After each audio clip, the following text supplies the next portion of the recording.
অর্থের বিনিময়ে নাগরিকত্ব বা গোল্ডেন পাসপোর্ট দেওয়ার কর্মসূচি বন্ধ করতে পূর্ব ক্যারিবিয়ান অঞ্চলের 5টি দেশকে আলটিমেটাম দিয়েছে ইউরোপীয় ইউনিয়ন।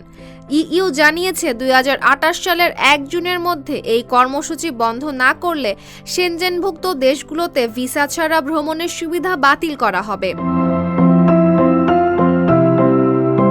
এই 5টি দেশ হল Antigua and Barbuda, Dominica, Grenada, Saint Kitts and Nevis এবং সেন্ট লুসিয়া।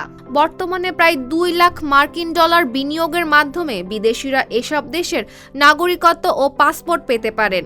এই পাসপোর্ট ব্যবহার করে বিশ্বের 140টিরও বেশি দেশে ভিসা ছাড়াই ভ্রমণ করা যায়। RICL TMX, যুগের পর যুগ স্থাপনা থাকে মজবুত।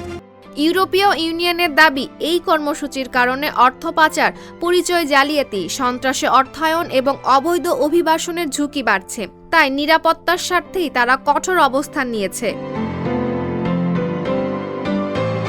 অন্যদিকে সংশ্লিষ্ট দেশগুলোর দাবি, এই কর্মসূচি তাদের অর্থনীতির অন্যতম প্রধান আয়ের উৎস।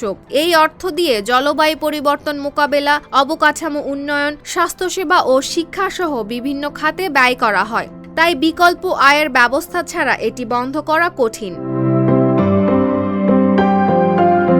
এদিকে 5 দেশের নেতারা যৌথভাবে ইউরোপীয় ইউনিয়নের শীর্ষ কর্মকর্তাদের সঙ্গে আলোচনার সিদ্ধান্ত নিয়েছেন।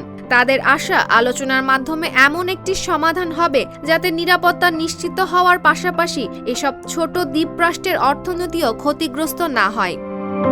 Desk report, Dhaka post.